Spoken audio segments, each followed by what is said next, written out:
What's up, everybody? Happy Friday. Hope all you're having a great day so far.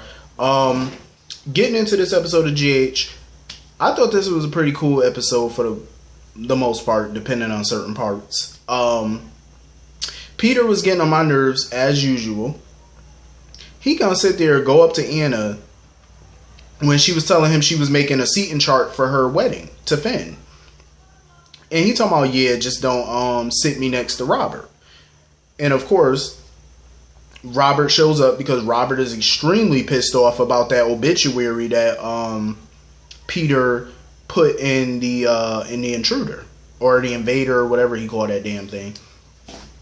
I don't blame Robert for being pissed because I feel like Peter did that to taunt Robert.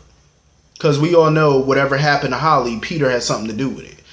We all know this. And to add insult to injury, he posts this obituary in his magazine or whatever, in his little gossip rag or whatever you want to call it. And I don't blame Robert for being pissed. Like, Robert, of course, was ready to beat him down. And here go Anna, yet again, defending her little bastard son. Sitting there trying to tell Robert to back off and that he needs to come to terms with what happened to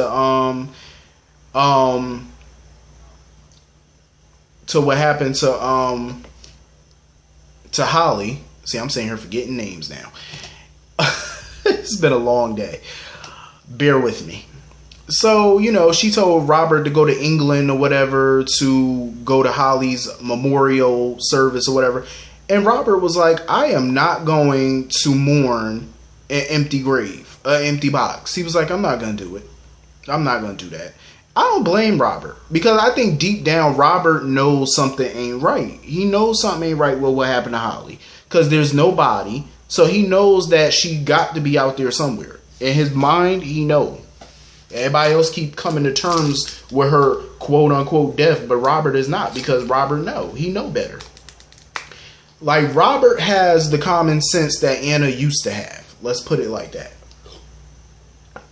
Because when Carly and Sam were talking, Sam noticed Peter or whatever, and she was pissed. Sam was just staring holes in Peter. And Carly was basically asking her about it, and Sam was telling her about how she felt like she was set up and stuff like that, how she was framed. And kind of clued Carly in on it a little bit. See, this is what Sam should be doing.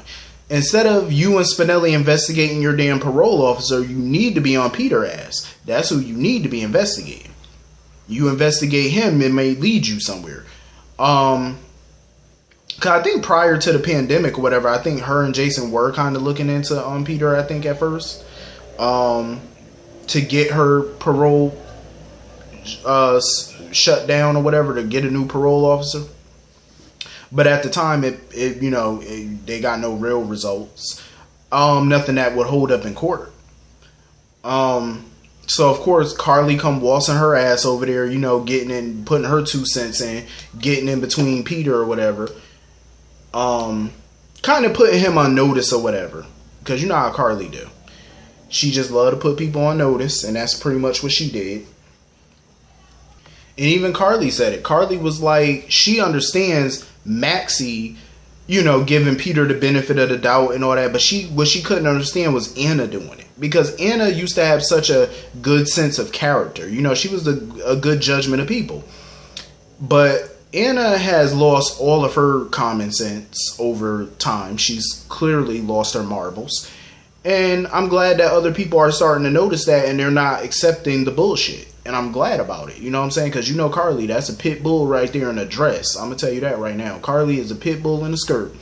When she locked jaw on you, she will not let go. So getting Carly involved in this is not good for Peter. Because if you think Jason and Sam are a force of nature, you ain't met Carly.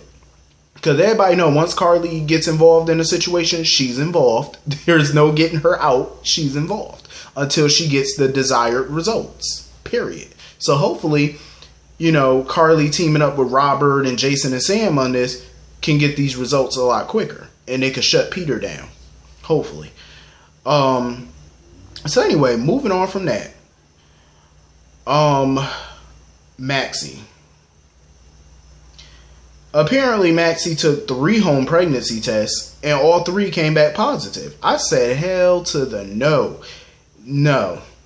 No, no, no, no, no, no, no. Please tell me she bought those little raggedy dollar store pregnancy tests. You know, the ones that give you false positives? Hopefully she bought those little bastards. I hope so, because the last thing she needs is to be having Peter August's child. A grandchild for Faison. That's the last thing you need to have. Even though technically she already has a grandchild for Faison, Lil James, but still, you know, I don't count that. But yeah, I was hoping that it wouldn't be Maxie that would be pregnant. I was hoping more so it would be Elizabeth and Franco. But Maxie being pregnant by Peter, come on now. Come on now. Writers, I thought y'all was gonna do me proud when we came back, and y'all was gonna give this pregnancy to somebody else. Matter of fact, we don't even need a pregnancy, because God knows we've seen too many kids on this show. Too many pregnancies to last us a lifetime. Y'all should have given that whole baby shit a break for a while. I'm just saying, give it a break. Please. So anyway, Maxie, you know, bumps into Lulu or whatever, because she's doing a story about the hospital's finances or whatever. So she told her about the pregnancy test, and they go in because she took a blood test or whatever. She's waiting for the results to come back, and the nurse comes back in with the results. We don't know what they are yet. My guess is they're probably confirming her pregnancy. Maxie basically was trying to tell Lulu, like, now is not the right time for her to be having another child right now, because remember, her son is only, what, 1.5 years old, 2 years old? Like, he's still a baby, pretty much, you know what I'm saying? And she's just got a brand new job, you know, that she's really focused on right now. You know, her and Peter, they're, you know, still figuring their relationship out. Now is not the time for her to be pregnant. You know, it's just too much going on in her life right now. And a child would not be the ideal situation. But my thing is, if you were not planning on getting pregnant, why did you have sex with this man without protection? Birth control, condoms, like, hello. Like, you know, I don't get people. Why they act so surprised when they wind up pregnant. This is what happens. This is a big possibility when you have unprotected sex. This is what happens. There's a 99.9% chance you can end up pregnant. Why are you shocked? Why are you shocked? You should have wrapped it up. You remember them old commercials that they used to have for HIV and stuff on BET, them little campaigns for HIV, and they used to call it the Wrap It Up campaign? That's what Maxie should have had Peter do. Wrap it up, and you should have been on birth control. Should have been on birth control, period. So anyway, moving on from that travesty. So Sonny stops by or whatever to talk to Brando about Mike, and Brando was sharing a story about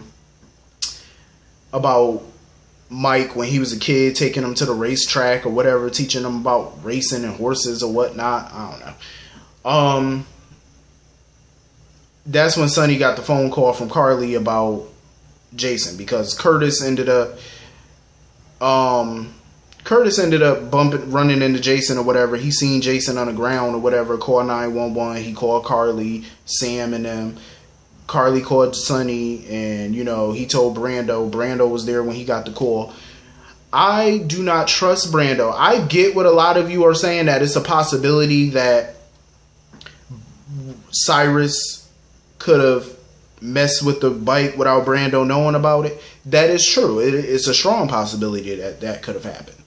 I just don't trust Brando, because there's too many coincidences that happened yesterday. Hell, in the last few months. Especially yesterday. Cyrus shows up to your shop. He goes back and forth with Lulu. You tell Jason about that part. But you don't tell Jason about the conversation that you had with Cyrus after Lulu left. That's what's irking the shit out of me right about now. Because I want to know, what was that conversation about? What did him and Cyrus talk about? For all we know, it could have been about nothing, because you know how writers like to do. They like to make things look obvious that's not really obvious. Which is true. That could be the possibility. But still, I want to know what that conversation was about. What happened after Lulu left, and why did Brando not tell Jason about that conversation? Now, you could sit there and tell him about, oh, Lulu and Cyrus went back and forth. You openly can admit to that conversation and say, oh, that happened. But why are you not telling Jason what happened with you and with Cyrus after Lulu left? Like, why is that a secret? Because if you were being honest, you would have told Jason everything that went down. And the fact that you didn't, that makes you look sneaky. Plus, you were the only one that we know of that put a new piece on Jason's bike. And Brando told Sonny that he worked on Jason's bike right before the accident. It's not going to put... If Jason wakes up, when Jason wakes up, it ain't going to take him long to put two and two together. And start suspecting you. It ain't going to take long. So, according to Portia, she was like, you know, Jason's in good hands or whatever. But he needs to see a brain doctor or whatever because he could have, you know, brain injury. He could be brain dead. So Carly, of course, since she has his power of attorney, she consented to it. And apparently Finn was like, I guess there's some surgery that they could do. I guess it's experimental or whatever. Something that I guess they could do. And Carly was like, yeah, do whatever the hell you got to do to save him. Like, whatever you have to do, do it. And she was like, you better save him. So anyway, Jordan is still with Cyrus or whatever. Cyrus is asking for way too much of Jordan. Just because she's the police commissioner does not mean she has all this power that he thinks she has. How can a police commissioner help you secure ownership of a hospital or control of a hospital? Cyrus's idea is Jordan, as police commissioner, she can publicly endorse Cyrus, his philanthropy or whatever. And Jordan was like, hell no, because if she publicly endorses him, she could lose the support of Laura, who's the mayor. And Cyrus, dumbass, sitting here talking about, well, make sure that don't happen. This man is asking for way too much. Do Jordan look like a genie in a bottle? Do she look like a miracle worker? How is she supposed to publicly endorse you without pissing off half that town? Or hell, all the town, including the mayor. She could lose the mayor's support if she publicly endorses you. How is she supposed to do that? Publicly endorse you and keep the support of the mayor. How is that possible for her? That's an impossible situation. Like, what the hell is he thinking? Like, you must be on some good... You must be using your own supply or something of that good dope. Because that don't make no sense to me. How the hell you want her to pull that off? I would love to see that. Jordan is in between a rock and a hard place at this point. I understand Jason's plan is for her to keep the rules going, that she, you know, that Cyrus is in control, he can control her, but she's just in it way too deep at this point. Too deep, if you ask me. And I understand that he has a plan, but this plan needs to hurry it up, chop chop, because he's asking her to do impossible things. And of course, he's continuing to threaten her family. So, you know, Cyrus was happy about Jason, you know, being in that motorcycle accident. Because he told his little henchman, with Jason out of the way, he can come after Sonny free and clear without worrying about Jason. See, Cyrus knew that from day one. He even said that before, when they had that, after they had that meeting with Sonny and Jason. He knows he has his next move, and I've been saying it. And I said this too before the shutdown. His next move is going to have to be to take Jason out. That's the only way he could try to easily get at Sonny. But the got you is, Sonny ain't no pushover. Sonny, you cannot underestimate Sonny. Yeah, Sonny is vulnerable without Jason, but trust me, Sonny ain't no slouch. He's not easy to kill. And you got to remember, Sonny was holding shit down when Jason was thought to be dead. Sonny was still holding power. Doing quite nice for himself still. So trust, it ain't going to be as easy as Cyrus thinks it is. Definitely not, because Sonny ain't no punk. You know, Sonny might get on my nerves sometime, but he definitely is. He a G. He a OG. You ain't gonna kill Sonny that fast and that quick. It's not gonna happen. You're not gonna do it. So Cyrus could sit there and celebrate and toast all he want, but it ain't gonna be the easy victory that you think it is, bro. Get that clear. So anyway, Curtis and, you know, Chase were talking or whatever. Chase is a very smart cop. I think at some point he's going to figure out what the hell is going on, because he's not stupid. And he's been wondering about Jordan's behavior lately anyway, because she hasn't been acting her normal self, and he's been noticing that. I mean, any good detective worth a grain of salt would notice, you know, something ain't right. So when he looked at the photos, because he wants to handle Jason's case personally, you know, his accident personally, when he looked at the photo of the crash scene, he noticed the skid marks and stuff, and Chase was like, yeah, something ain't making sense. Something ain't adding up. Chase is a very smart cop. I will give him that. He's stupid when it comes to his personal love life, but he's smart when it comes to this detective stuff. Like, he real smart. Can't underestimate Chase. So anyway, of course, Maxie had to lie to Peter about her pregnancy or whatever. You know, Lulu had to come up with a little cover story as to why Maxie was there and stuff like that. So basically, Peter wants Lulu to cover the Jason accident or whatever for the invader. Please. He ain't nothing but a damn opportunist. That's all he is. That's all he is. Honestly, I did like the conversation between Portia and Finn when they were talking about their daughters, and he was talking about Violet. But Portia, you know, she gave him a good warning. Basically, you know, be careful, you know, because Violet might be a good girl now. She might be sweet. She might be all those things. But when she become a teenager, she will test your patience like no other. I'm going to tell you that right now, because all good teenagers have. They will test the boundaries. They will test the limits. And she also made up a good point about Violet starting to become resentful of Anna being her stepmom at some point.